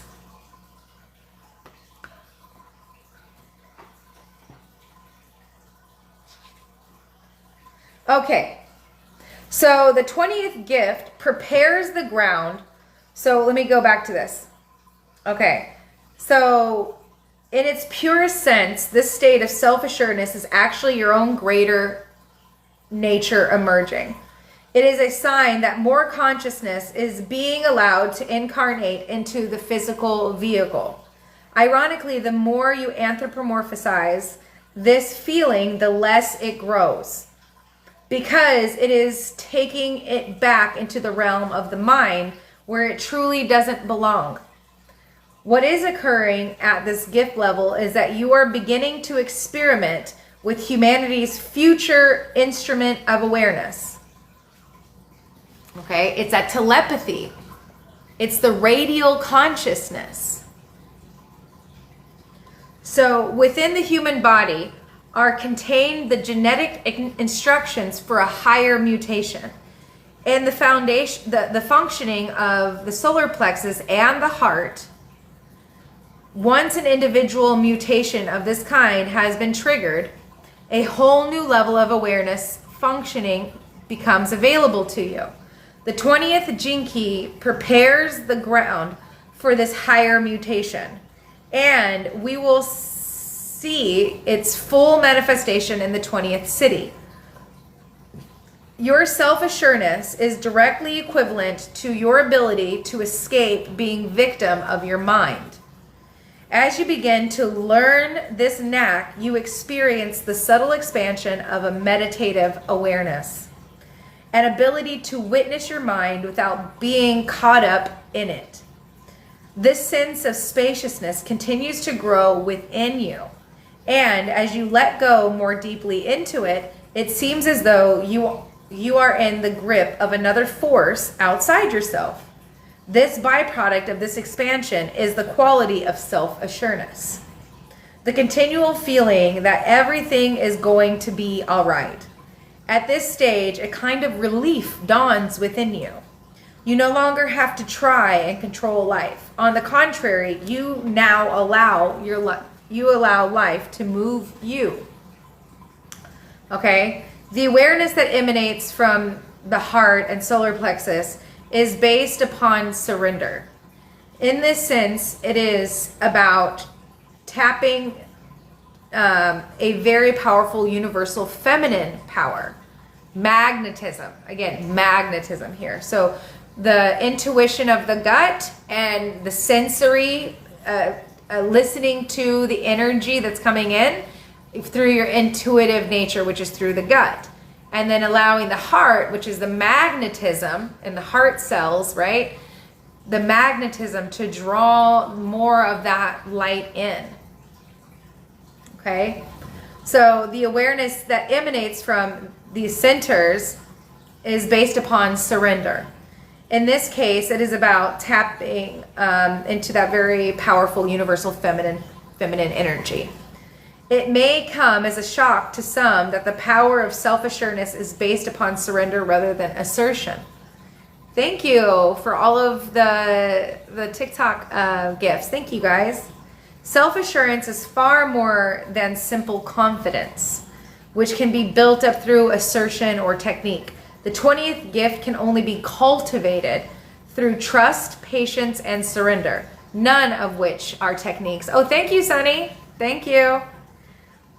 As such, self-assurance is based upon a philosophy of allowing everything to come to you rather than going out and chasing life down. Again, that's that feminine magnetism, okay? And you have both. I don't care if you're a man or a woman, you have both, all right? It is because of this divine laziness that the 20th gift is the real foundation for inner relaxedness. Okay, and now the city of presence. Now this is like this is a very rare frequency, but you do get taste of it. It's the presence, the sacred Om, the presence of the divine in a human instrument. Okay, so the 20th, this is also known as the sacred octave. Om, Om. Everybody do that. Say Om. The 20th city is so unique that there is very little that can be said about it. Mythically, it is represented by the notion of the breath of God or the word of God. Presence is the underlying nature of being. You hear that? Presence is the underlying nature of being. Okay? In fact, the word presence doesn't even do the city justice. It would actually be truer to say that it's called the presence, since, okay, the presence, it is the manifestation of the presence of the divine through a human instrument. Whenever a human being attains this citic state, he or she is suffused with presence. Pure consciousness floods their being, silencing the mental activity and drawing the person into the eternal present moment. When this occurs, the whole world, created by the human mind, is suddenly seen as utterly superficial. Like, meaning that once you're being used as an instrument of the divine, anything that your mind tries to create or the world around you, you just see it as superficial. It's why a lot of people say that whenever you've actually attained a state of enlightenment or real enlightenment can be seen as lonely, right? And you kind of just, you have, well, you don't, I mean, you do, but you don't. There's like this nostalgia for being in the matrix, being naive and like unaware, and because now you know everything that you know. There's a beauty to it because you see the beloved, you see the divine, you see the system, you see it as it is. But there's this nostalgia within you that's like, you can never go back. And so it's like when your parent, like for me, like when somebody that you love dies, right? They're no longer here in the physical. You cannot go, the memories that you have are there and they feel really good, but you know that you can never have them again, right? And so it's the same thing with like the reality. It's like, you know that everything is exactly as it should be, but there's this nostalgia of like when you see people living in their matrix life and super excited about it, you know, like the joy that they get from, you know, driving their sports cars or going to the bars and like doing the old things that you used to do, you know, being excited for the material realm. Like you're no longer in that level of excitement. You don't have that. You don't experience that anymore. You do have a level of joy, but it's more so when the trees speak to you, you know that they're speaking to you, you know, when the wind and the spirits, and it's just a different level. Yeah. But there's like a nostalgia that comes over.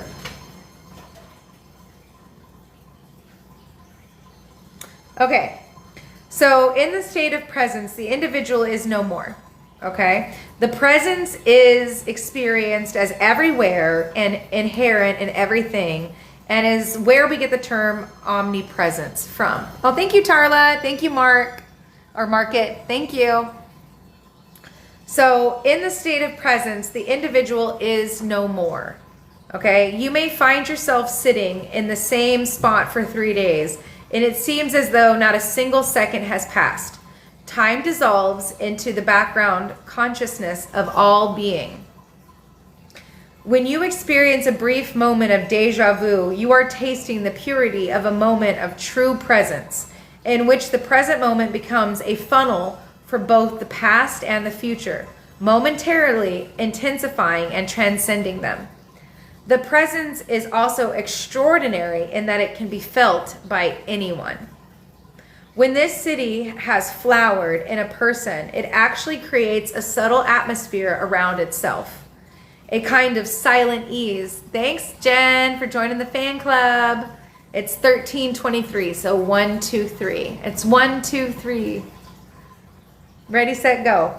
A kind of silent ease that pervades the aura of a person and it radiates out to all creation. One of the great effects of being in the presence is the deepening of your breath. The presence links all human beings as one through the breath. Okay? Therefore, people immersed in the atmosphere of presence begin to breathe as one entity. All right. So the true citic state is one of complete relaxation. As you release deeper and deeper levels of tension, the higher frequencies of presence force you to sigh until your physical body comes into a state of great ease. The presence can also be seen as an intense softness in a person's gaze. To a person immersed in the presence, absolutely nothing matters. Thoughts are irrelevant, and suffering no longer exists because the mind has been cut at the root. There is nothing to say that is not superficial. Only silence can even approach the truth. Well, that's poetic. That's really a poetic statement. But anyways, we can see through the ring of life and death, the codon ring that's associated with this gene key, that the presence is also the same as quintessence, sought out by generations of seekers over millennia. It is also the direct relationship to the experience of silence, selflessness, innocence, and celebration. The 20th city relates to the mystical nature of the octave. And again, we're talking about the hypercube, the Mayan the Tesseract, okay, which is the Mayan cube, the mind, okay? We talked about at the beginning of this live, even if you weren't here, that's what we were talking about, okay? And the octave, the 8th octave. And if you're familiar, okay, there's 7 octaves, and then the 8th octave takes you up an octave. So do, re, mi, fa, sol, la, ti, da, all right? It's like do and then da. That takes the 8th, takes you up to the next octave, all right? Which is, again, the human experience going from mineral to a liquid to a gaseous state to a plasma state. Those are the four states of matter. Okay? Plasma, gas, liquid, then mineral. So the base octave, or technically, would be plasma. That's whenever sound takes form and it's plasma. And then the next form that sound takes is gas. And then the next form that sound takes is water. And then the next form that sound takes is mineral. And that's a density, a state. Not only a state of mind, of experience, but it has a form, and a mineralization, and that form has a calcification or a petrification, or to be put into density or to calcify. That is that mineralization of it. I should be writing, recording right now, but I got everything in a box and go mobile. Oh, okay. Okay. So the 20th city relates to the mystical nature of the octave. That's why it's called the sacred Om. So Om was the sound that created all creation, and then it stepped down into form. Okay? The transcendent note that begins, ends, and links together all vibrations throughout the universe in which we live. It is also the 8th color, the pure white containing the other 7 colors, also known as the monad, the true ground of our divinity, known as the logoic plane. As consciousness expands through each of the 7 layers or sheaths that surround the human being, your aura, the eternal cosmic ocean of consciousness is in which we swim, the body of the Logos, or the divine word, is finally revealed in all its glory.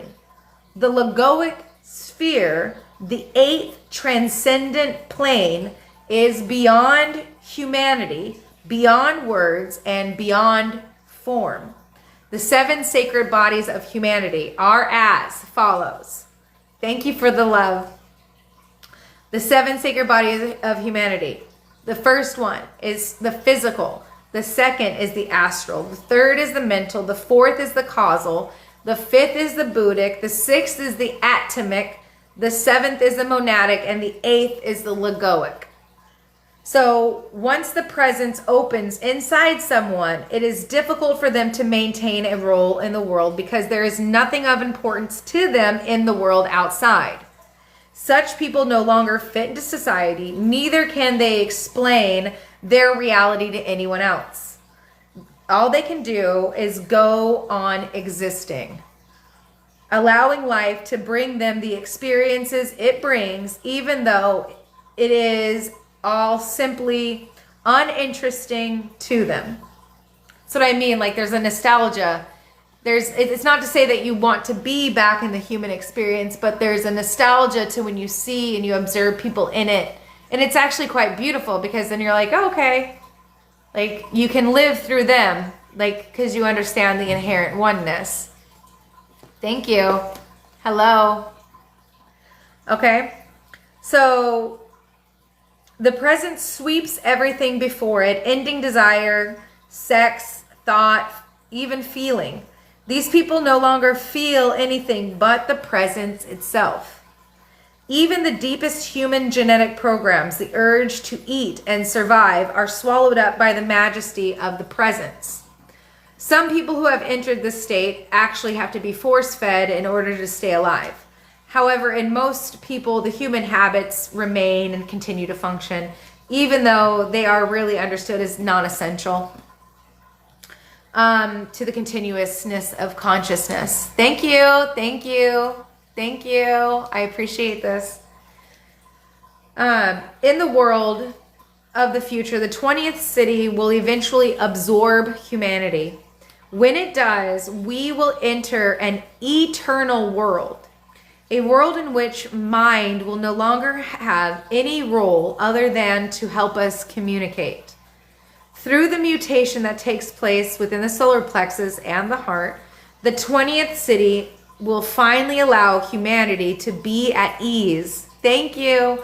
To be at ease with our world. In the Eastern cultures, the primal sound at the heart of the world is known through the symbol of the Omkar. Sorry, I don't know why I said Omar. The Omkar, which sound is A-U-M. When the 20th city dawns, this is the sound that is heard. You know, and they hear the final trumpet that will be heard. This is the city that finally dawns, the presence. The city of presence. Thank you. Thank you. a soundless sound connecting all life, suffusing all creation, and bringing everything back into its pure existential reality. Now, absorption was what I was talking about in my live on Saturday. Okay, today's Monday, so Saturday. So absorption, again, and this is a returning to source. So everything has been pushed out to its furthest extent. As the seventh root race that we are, everything is returning back, okay, into like the one point. And I can just draw out a new one. So I did. So everything is returning to, let me get this out of the way, to the one point. And that's what this city is talking about. Now, is it going to happen overnight? No, but that's what it could. I mean, I'm not going to limit spirit and the experience, our human experience. But probably not, right? But whenever the sun is in or illuminating one of these keys, you know, it's bringing our awareness to it, and you start, like, I channel the keys all the time. Because I've been working with them for a decade, so they just I could even not know where the fucking sun is in that key, and I'll start talking about it, and then I'll go look at the gene keys. I'm like, son of a bitch! All right, I was already channeling the frequency. But anyways, everything is returning to the one point. Period. So all energy went outward. Oh, this is not the good one for this. Maybe blue would probably be best. All energy was coming out. So we have the. You can see? No. Right behind me. I don't want you to be behind me. I want you guys to see it when I'm creating. Okay? Oh, that's the other direction. Okay. So, again, this is the plane of inertia. What we're existing on is the plane of inertia. And then you have the centripetal force. Okay? And then you have the centrifugal force. And that is this is your whole, and then this is your phi. Or, actually, I got this backwards. So we got whole, or binary, and then phi up here. Phi fractal. These are spirals. These are mathematics, okay? Binary, and then Fibonacci, or the phi. Okay, the Fibonacci sequencing. And then this is also, again, what we see is that toroidal field mechanics, toroidal field energy going out and up and around, out and up and around. Okay, so everything gets played out here. All the stars, all the frequencies, and they descend into this realm, and we as humans are imprinted with it, and with our little antennas, our DNA, and we play it out here. Every bit of the story until it's time for everything. Everything has been done. Everything under the sun has been done. And we bring it all back in. Everything returns back into source. Us. We take all of the good and we bring it back in. And this is where you're hearing the black hole sun, why don't you come and wash away the pain. So we return to the source. We return to stillness. We return to the presence. We do this individually, and then that creates the catalyst on the world stage to happen within our collective. Because as within, so without. And that is called absorption. When all is absorbed back into the self, and back into the heart. We have descended into these lower realms, the root chakra, you can even say the physical, which is the physical.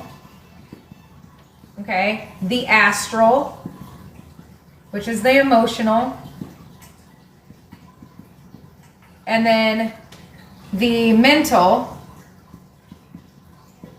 individuation, the astral or the solar plane, the mental plane. Okay, And then by becoming our whole self and absorbing all back in, this activates the etheric body, okay, the etheric body, which is the twin, the true twin. And that is, again, where we have that absorption, everything comes back in, and that activates the twin, or what is known as the original spark, and that activates the Merkaba, or your chariot of light, and we move, everything gets absorbed back into the heart, because the earth itself is a plane. It's a plane of inertia, a standing scalar wave, a plane of inertia, and all plays out on this plane. And then once we have that twin activation within us, then it absorbs all of these, the root, or the physical, the astral, or emotional, and mental, all go back into the heart, and they are expressed. These energies redirect the lower nature that make up the physical, okay? They all absorb back into the heart chakra of the cosmic being, which is the causal plane, the soul, all right? And then their energy is distributed, thank you, redistributed into its higher counterpart, okay? And the higher counterparts are going to be your throat chakra, your ajna, and then the opening of the crown. And yes, the root goes to the crown. The ajna goes, the ajna goes to the solar plexus, and the throat goes to the sacral. That's why when you're having sex, you make noise, okay? If it's good. If it's not good and it's boring, then you don't say anything, right? All right, so that's just a way to remember. It's how you do it to remember. Anyways, again, root chakra gets redistributed to the crown.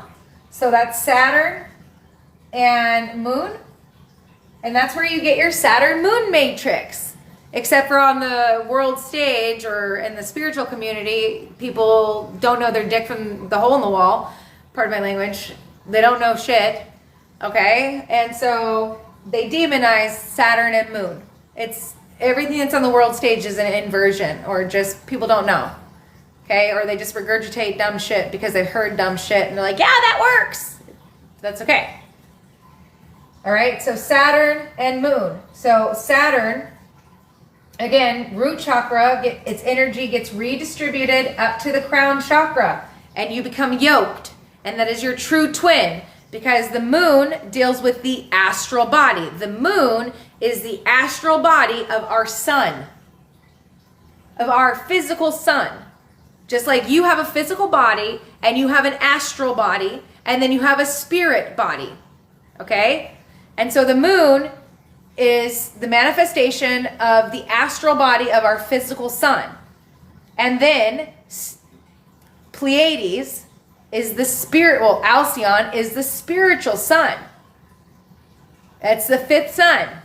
That's the 5D sun. That's the spiritual sun. That's what the pyramid at Chichen Itza is aligned to, is the constellate or the star system, Alcyon, the Pleiades.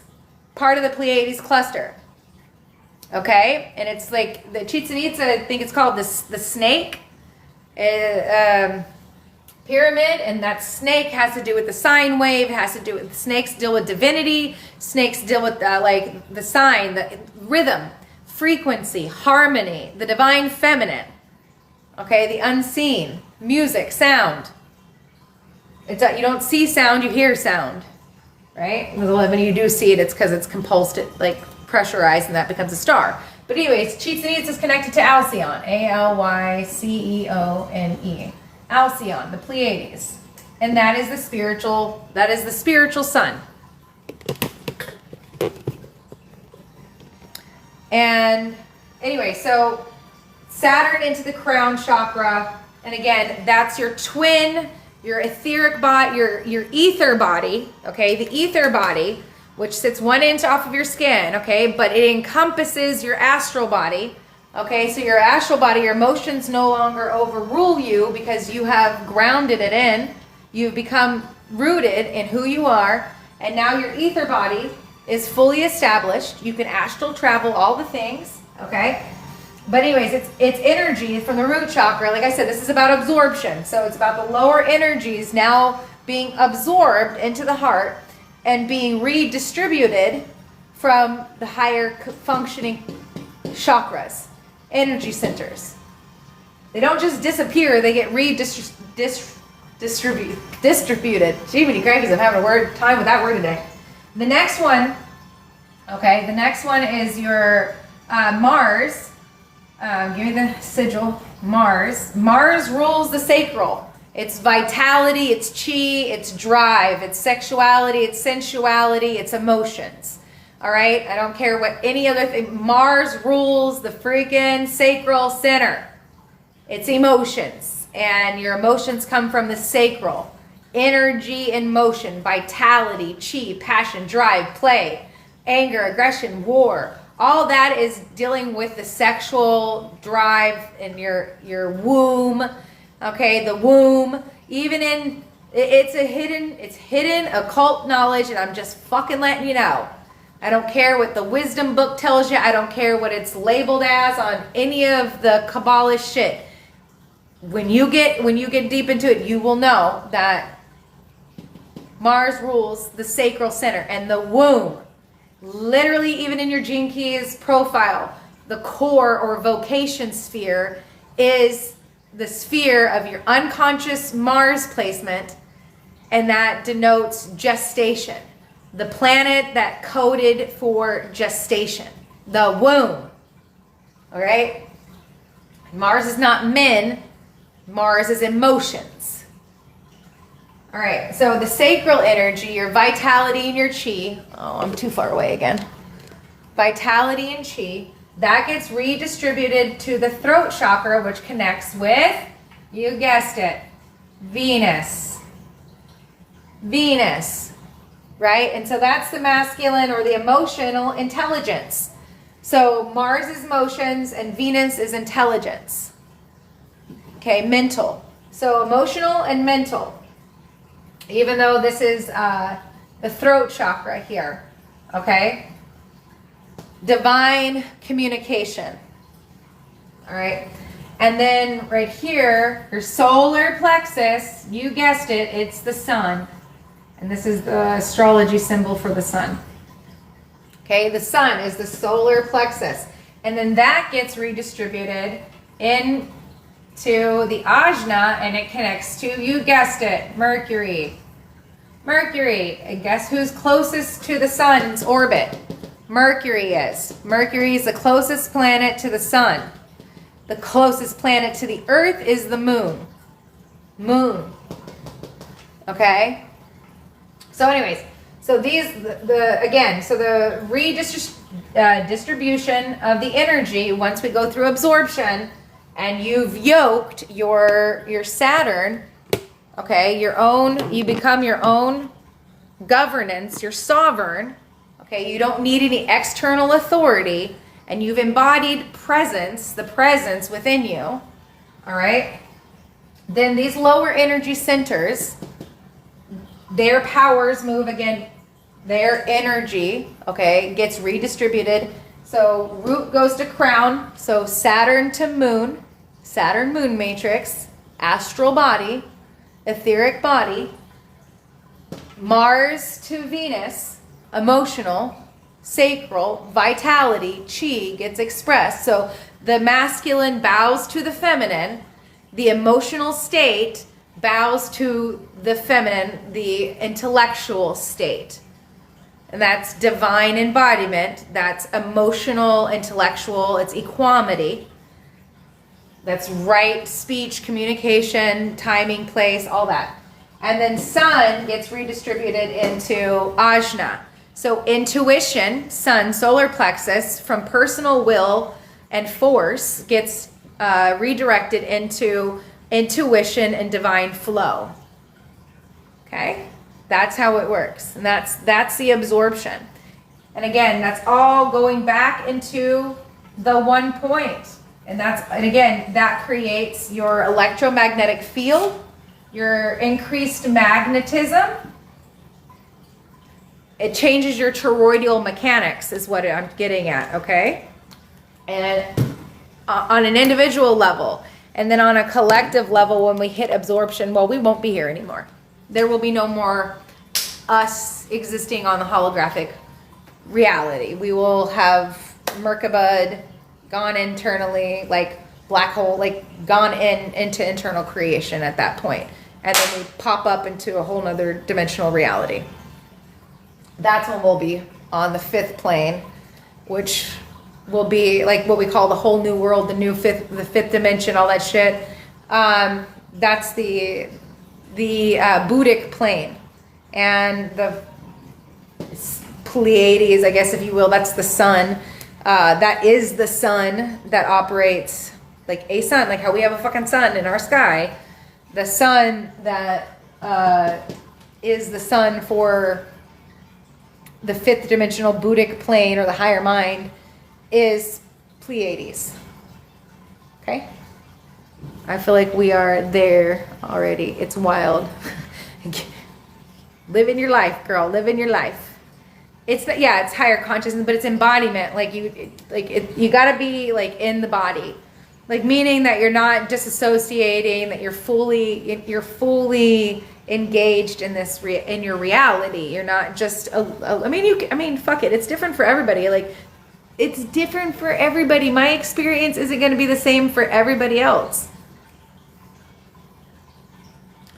Did you say Pleiades? No, it's Plea. It's Plea. You're welcome. So again, today's transit, the sun has moved into Gene Key 20. All right, we've had that conversation about the shadow of superficiality. What that shows up as is mindless doing, following superficial shit, doing the force thing, coming into self-assurance, which is the gift. To be self-assured is not your fake idea of confidence. It is honestly knowing that everything's working out and that you allowing for the divine to move you, not using force to try to make things happen. It's just having the magnetism and allowing things to come into your life and being assured that everything is working out for you in the right time. The city, again, that's a higher state of frequency. It's more of an awareness, an embodied state of awareness, which is the sacred Om, which is the presence and being the embodiment of the presence. But that's not something you can force. That is a flowering of consciousness that happens within your genetic resonance. So for this week, just allow for the themes. What are the shadows? Allow for these themes to kind of show up and see where they show up in your life.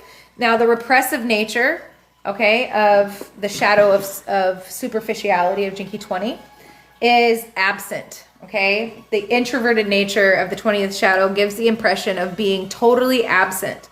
This is primarily reflected in a person's eyes when they can appear to be staring or distant. Okay. This expression of the 20th shadow can also be an intermittent theme rather than being permanent. Again, the consciousness in such people is often frozen by an intense unconscious fear that temporarily displaces them.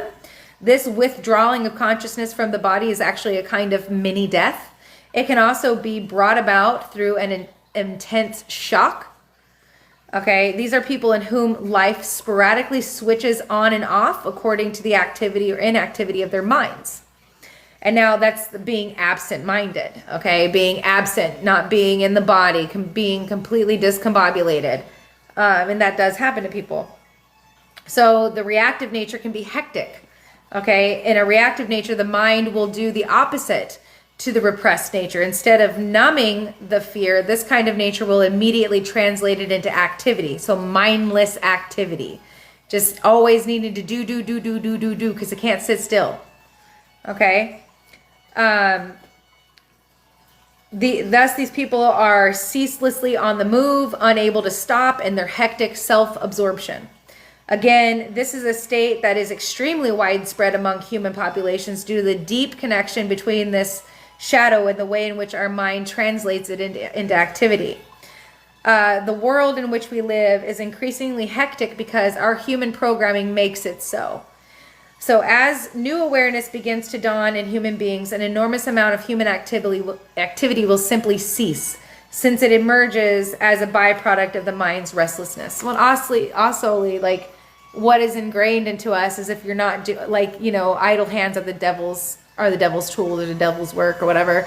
Like incessant, be busy, be doing everything, or otherwise you're useless. If you're not doing, then you're useless. You're lazy. You're not proactive. So there's a fine balance there, and then that's what to be aware of. Like, I know I was sitting in contemplation last night. Like, I should go live. I should do this. I should do that. I should talk about the new moon. And I'm like, no, I don't need to. I don't need to force myself to do that. I'm tired. I want to just enjoy my new moon.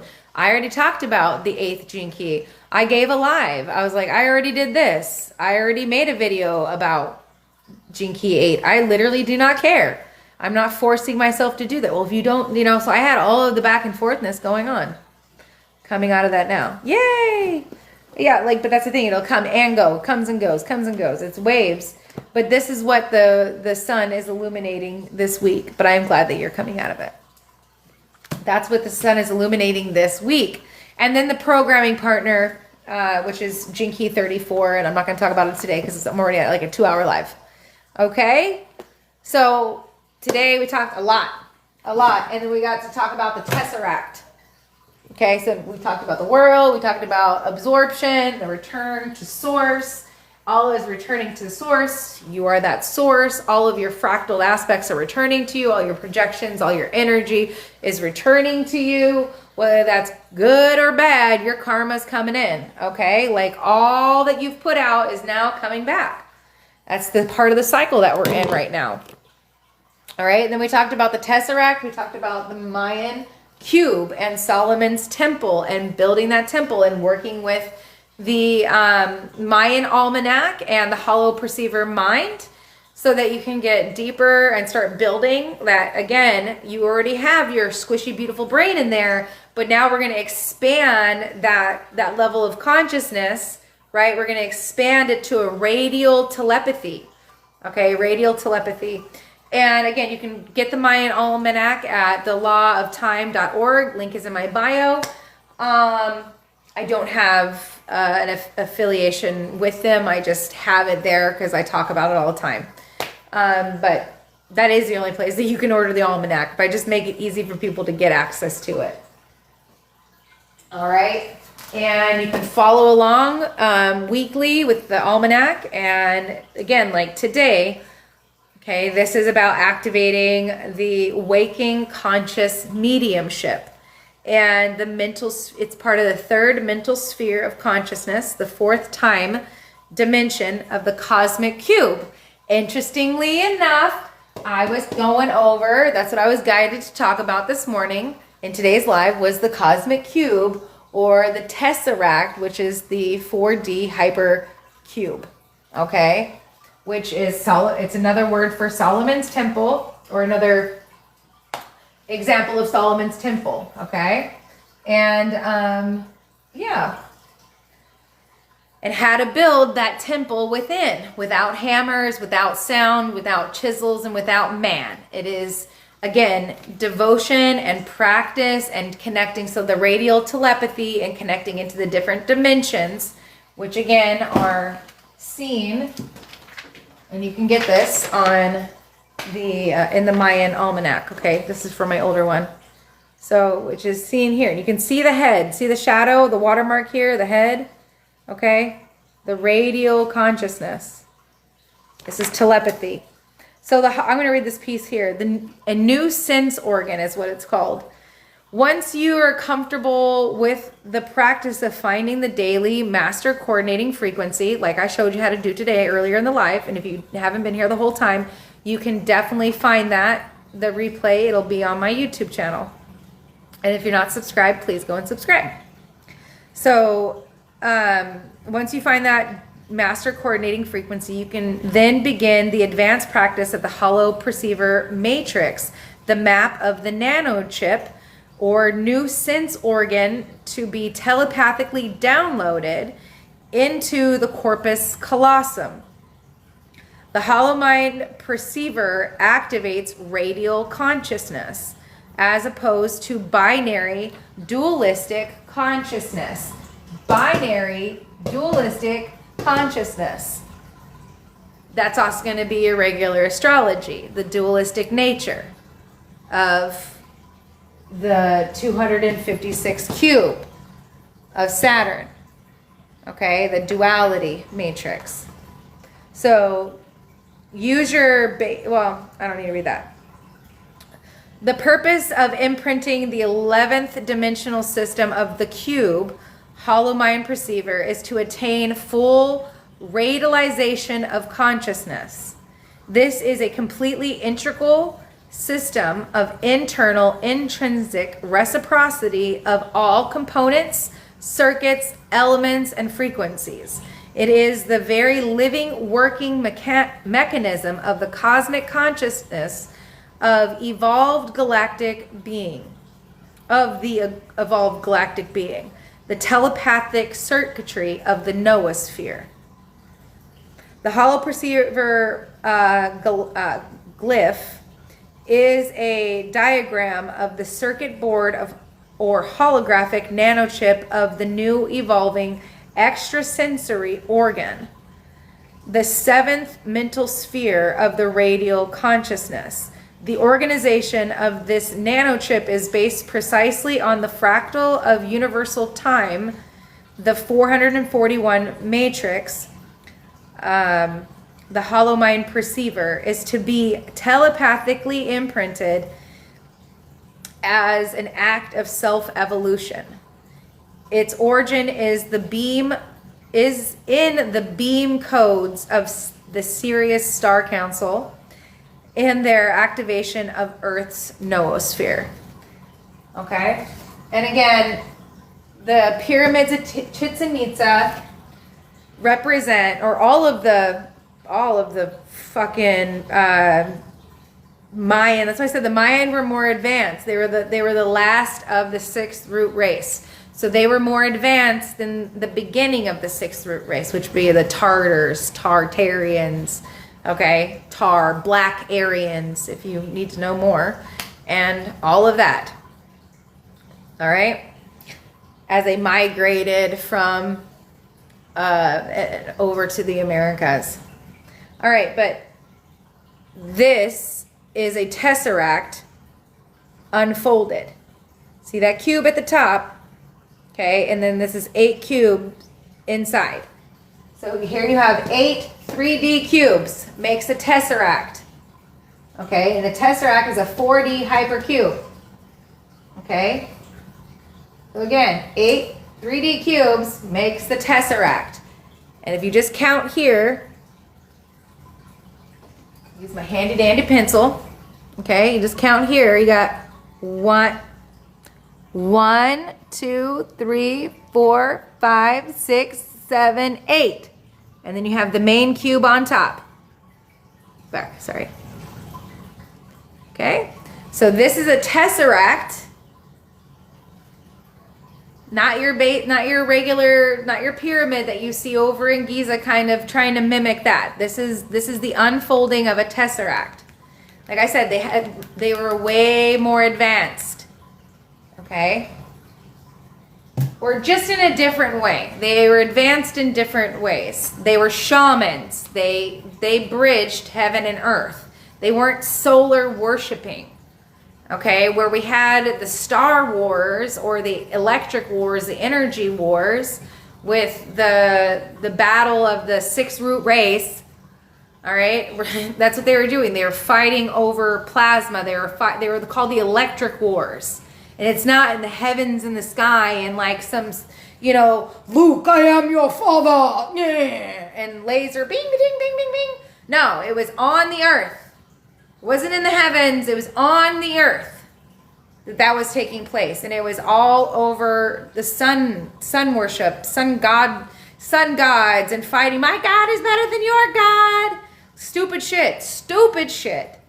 Even though we were hella advanced, it always comes down to greed. It always came down to power, control, and greed. That's what always destroys humanity. So again, enough of the external. It's so much easier. I don't understand, because of the programming, for people to be like, aliens come from outer space, reptilians, insectoids. No, those are earth-dwelling insects and hybridization programs. They come from in the earth. All the tunnels, the ant people, yes. They're not from outer space. They're extraterrestrial, extra earth, and not from outside the earth walls. That doesn't exist. Sorry. That doesn't exist. Not sorry. Okay, you're on a plane of inertia. You're on a plane of inertia. You're here. And the reason why they've been hybridizing and trying to control humanity is because we project the hologram. Not the ants, not the birds, not the bees, not the deer, not the buffalo. Nothing but humans project the hologram. We are the ones that keep it going. Okay? So that's why they want everybody to be afraid. These are our makers. These are our They're not. They're not. You are literally an extension. You are the senses of the plane itself. You are in the eye of God. You are made in the image of. You are the imagination, which is image in action. You are the imagination of source. You are the soul. You are, which is another word for anima, animus. You are the soul. You are the animation of the on the earth. It's not even of the earth. It's on the earth, but it's the spirit. But the earth itself means heart. It's a causal plane. It's the causal body of the cosmic being. You are the soul of God in action. That's it. That's what we are, and it's not too far-fetched. It's actually very relative, very, like, we are the senses, we are the cells, we are the eyes, the ears, all of the sensory. And now we're taking our sensory abilities that we've gained and moving up into a new expression, divine creation. But we first got to bring it all back into us, and that's what the next chapter of humanity's unfolding is. And it's going to be chaos, because it's all of this external authority. So if you're on this journey, you're coming across my page, this is, you're getting in alignment or whatever. It's to realize that nothing is actually outside. It's not an external authority. It's about sovereignty, internal authority. Okay? All right. Love you guys so much. Please study, work with the Mayan. Use your gene keys. If that's the level that you're at right now, you're still in that emotional, and that's normal. It's so normal.